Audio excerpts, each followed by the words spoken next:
Il y a des signes croissants que le système de santé brésilien est en détresse. Certains patients sont décédés en raison du manque de lits en unité de soins intensifs. Selon certains rapports publiés, ici à Sao Paulo, l'État le plus riche du Brésil, 135 personnes sont décédées car elles n'ont pu être envoyées en unité de soins intensifs.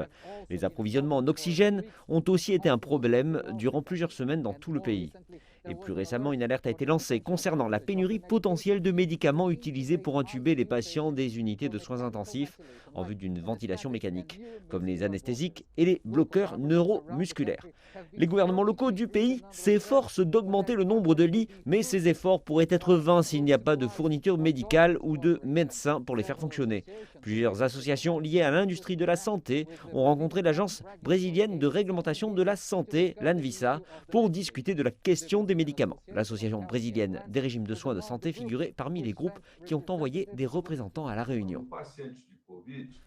À cette phase de la pandémie, les patients atteints de la Covid sont restés longtemps en unité de soins intensifs et intubés durant de plus longues périodes. Donc il y a une augmentation des médicaments utilisés pour maintenir un patient intubé. L'industrie locale ne parvient pas à faire face à la demande et ils nous ont dit que cela ne s'améliorera pas à court terme. L'ANVISA a annoncé une simplification du processus d'enregistrement et d'importation des médicaments. Sans de telles mesures, l'approvisionnement local ne serait suffisant que pour quelques semaines. Dans le même temps, les vaccinations se poursuivent au Brésil, mais à un rythme ralenti. Jusqu'à présent, environ 5,5% des Brésiliens ont reçu une première dose de vaccin et moins de 2% ont obtenu les 2 doses.